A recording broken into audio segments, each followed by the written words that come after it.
Will we ever find a good list of questions asked of atheists by the religious?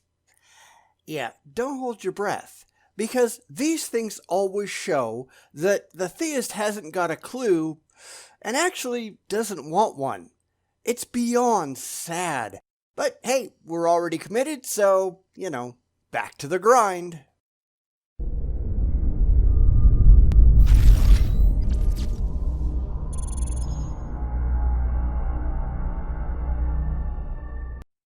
It's time for another 25 Questions for Atheists by Erasmus, and seriously, this is not going well. It's a laundry list of ignorance from the religious side, and I figure that's what we all expected because these lists of questions always turn out that way. This is why you can't have an intelligent conversation with the religious, because they're ignorant. They know only what happens between the covers of their religious book of make-believe. And the questions that get asked prove this conclusively. So, I guess, let's get back to it.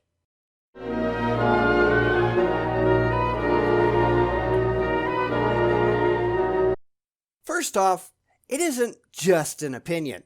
It's an evaluation of the evidence that we have at hand. That's like saying that the speed of light is just an opinion. Gravity is just an opinion. It's not. We look at the facts that we have access to, and we make our determinations based on that. It isn't a fact per se, but it's a very well supported and well documented idea that is very hard to just ignore. It's certainly much better supported than the idea that there are gods, because that's not based on any evidence of any kind.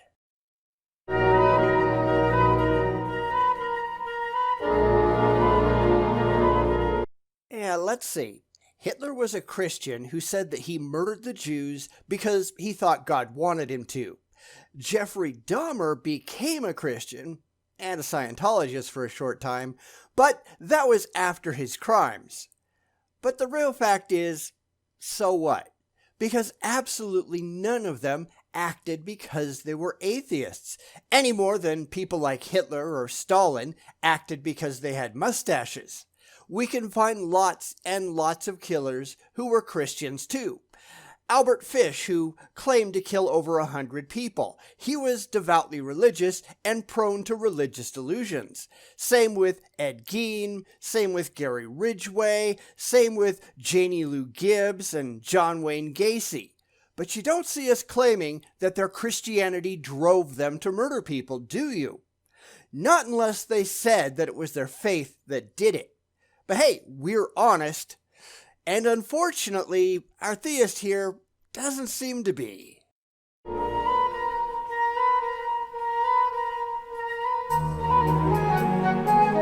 Why can't you spell? I mean, seriously, this is right around the time that I started to roll my eyes and think that this guy was a complete idiot. See, there's this thing called evidence. Maybe you've heard of it? And evolution is the single best supported theory in all of the biological sciences. Theodosius Dobzhansky wrote an essay in 1973 called "Nothing in Biology Makes Sense Except in Light of Evolution." Because it doesn't. But you'd have to be educated to understand that, and I think it's pretty clear that Erasmus isn't.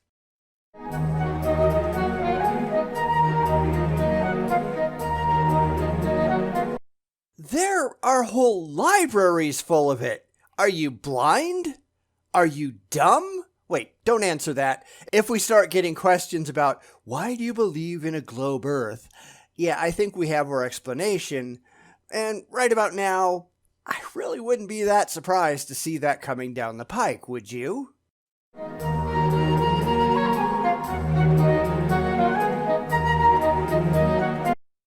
No, because there's no such thing as evolution.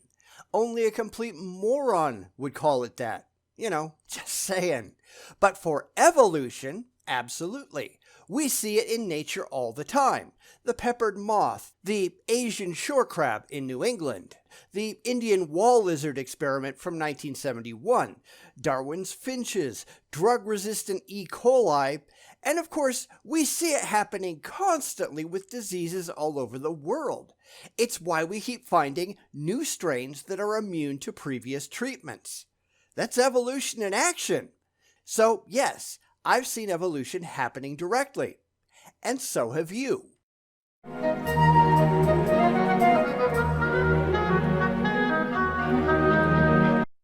There is no belief necessary. All of the evidence falls behind some kind of abiogenesis, and in fact, we've seen lots of cases in nature of purely naturalistic occurrences of amino acids simply appearing from non-organic compounds. Now, if you want a good book written at about your level, I'd recommend looking up Evolution and the Myth of Creationism, a basic guide to the facts in the evolution debate by Dr. Tim Barrett. Not only does it explain the evidence for evolution in a clear and concise way, it also shows why creationism is complete bullshit. He also goes into a lot of detail in one chapter on experiments done with amino acids that will explain why the religious are just plain wrong. Not that I really suspect they will care. Anyway, links to that are in the description.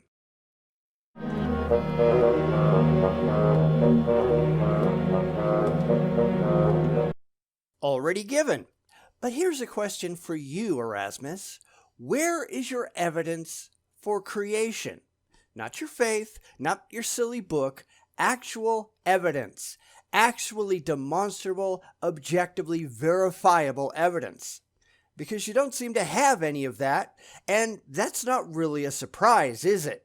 Because if you notice, the religious will demand evidence for this and proof for that, and then when we present it, they simply wave it all aside because they don't want to believe it. But when we ask them for their evidence for their claims, well, they say they don't need evidence because they've got faith. No, you're an idiot. That's why these things never go anywhere, because you people are complete morons.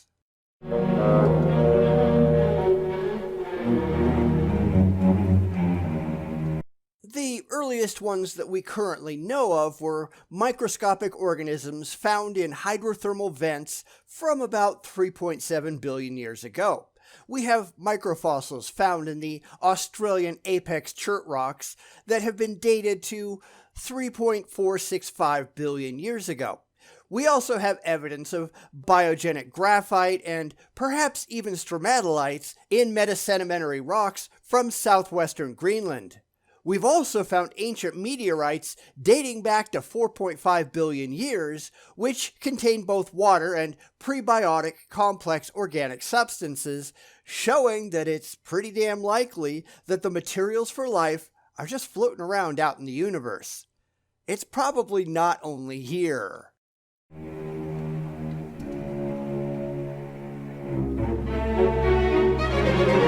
Already answered. Now, how about you provide any answers from your perspective? Make sure that you provide evidence, not quotes from a book of mythology, not blind faith, actual, demonstrably verifiable evidence that what you claim is actually true. Go ahead, we'll wait.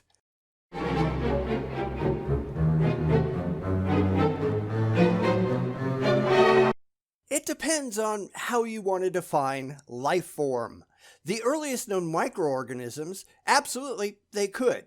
Bacteria and microbes certainly can reproduce. There are entire books on the subject that have been written, and maybe you ought to try to read them, because clearly you are vastly uneducated.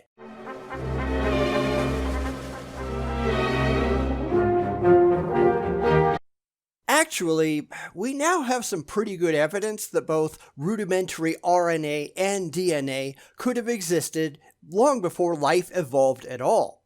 Previously, scientists thought that only RNA existed, and it was only later that life evolved to make use of DNA. But that doesn't seem to have been the case. Of course, I will provide a link to the article in the description below.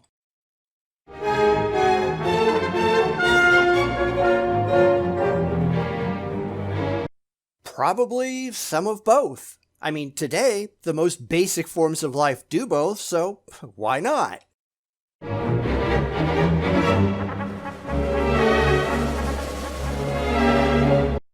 Define what you mean by life, because it really isn't a yes or no question. While it is true that most viruses parasitize their basic biological functions, there are some, like the Mimi virus, which infects amoeba, that actually include a lot of DNA that was once thought to only exist in cellular life. What we're really finding is that life isn't that special. On a chemical level, you and a rock, you're not really that different. Life isn't so much a special point, it's a continuum. Is a virus a kind of life? Maybe. It depends on how you define your terms.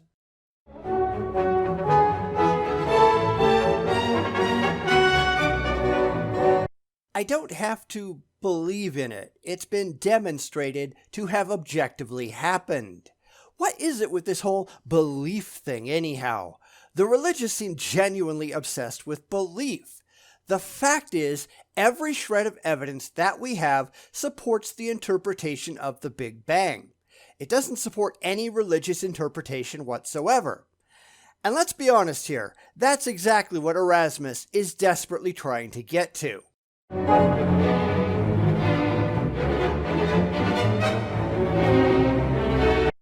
Cosmic background radiation, the expansion of the universe, the relative abundance of light elements. Evidence is everywhere. Now, let me ask you a question. Where is your evidence for your God? Anything at all? Go ahead. No faith, just evidence. Because this whole thing really seems very one-sided, doesn't it? When the religious ask scientific questions to the non-religious, we've always got answers. We could write books, and in fact, the libraries are full of them, explaining how we know what we know, how we've come to the conclusions that we've come to, and what the evidence supporting those conclusions actually is. But the religious? They've got nothing. Nothing at all. They believe because it makes them feel good to believe. They have no evidence. They just have faith. They want it to be true, so they believe that it has to be true. And that doesn't get anyone with half a clue anywhere.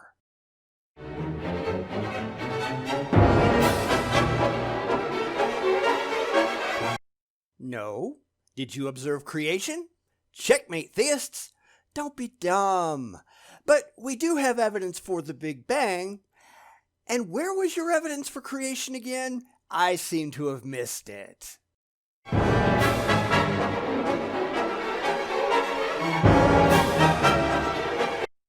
I don't.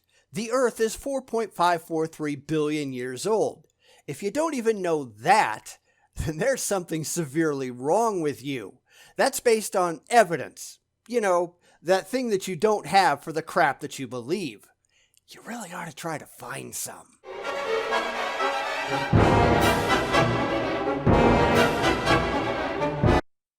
There's a very simple answer in the description below. Do some of your own research. At least try.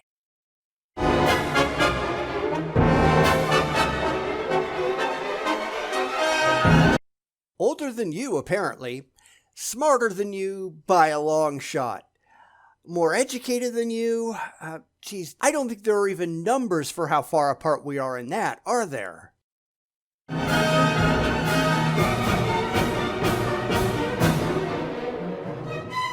Because there's no evidence for it. Because the flood described in Genesis requires more water than has ever existed on the face of the planet ever. It couldn't have happened. It's a complete myth. Now, I could go into a lot of detail here, but I've already done that in the past, and if you want to go listen to me spell it all out in my old podcast, the link to that will be in the description.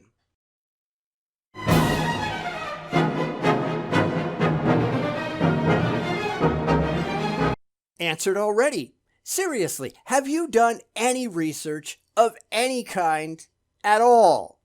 Yeah, I didn't think so. Okay, here you go. One of my friends, Dr. David McDonald, he sent me this article that he wrote way back in the day, but I'll link to the whole thing down in the description. That gives you really good evidence that just looking at the Mesopotamian region, the flood myth is a complete load of nonsense. This is why you actually have to read something other than the Bible, because the Bible is complete bullshit.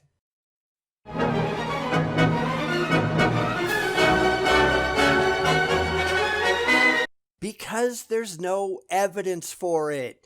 That's the answer to pretty much every theological question that you can ask. There is no evidence that any of the things that you believe in actually ever happened, period. Without evidence, no rational person should ever believe.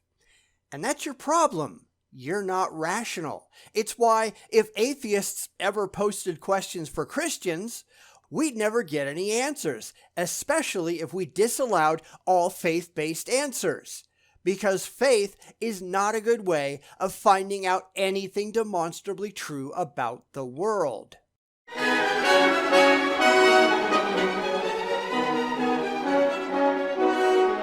It's not our job to prove that your fables didn't happen. It's your job to prove that they did.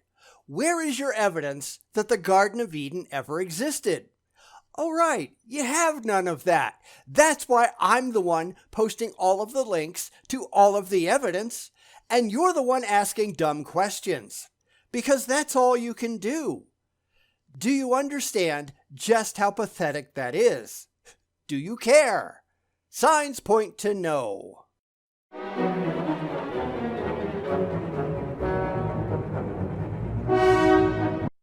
Prove Jesus ever existed. Go ahead.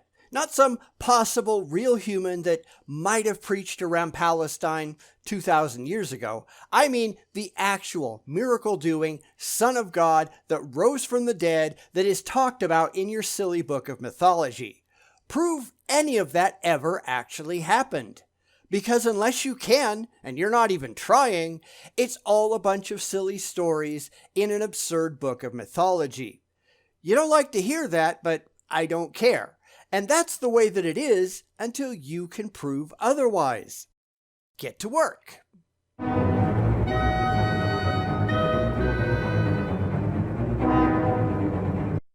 Where is your evidence that he was? I mean, you're the one making the claim here. Back it up. Because there's absolutely no direct corroboratory evidence that there ever was any kind of Jesus of any kind, really, or that said Jesus was ever executed by the Romans, and they kept some pretty good records, that there was ever a Joseph of Arimathea, that there were ever any disciples, that any of this ever actually happened as described in the Bible in demonstrable reality. It's all just stories in a fantasy book. There's no more reason to believe any of that than there is to believe that Harry Potter really goes to Hogwarts. Just because you really want it to be true, that doesn't mean that it is. And that's where we're going to give up for the week. I mean, seriously, who has all the evidence? Him or me? And I'm not even trying hard. This is just from a lifetime of being vaguely interested in the subject matter and the willingness to do independent research. That's something that the religious simply will never do because they are absolutely terrified of the truth. It's why they hate education, at least education that they can't control, because they just might learn something about the real world that they can't rationalize their religious faith around. Can't have that, can we? And you notice that he wants us to prove his beliefs wrong. He has no interest whatsoever in proving anything in his head correct. Why?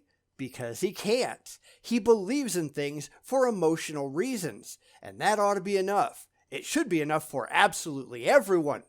The fact that it isn't, that terrifies him. So he wants to shift the burden of proof over to atheists. But what is he going to do when we prove that his beliefs are complete nonsense and his faith is laughably untenable? He can't admit that we have a point. He's going to have to pretend that we're wrong because reality gets in the way of his feelings and he can't permit that. That's why he's getting such a drubbing in the comments on his own video. The same as all these religious numbnuts do, because they've got nothing. They just make themselves and their religions look stupid. Mostly because it is. All right, that's it for this time. See you all next time for the next 25 dumb questions. Because I think we all know that's exactly what they're going to be. Bum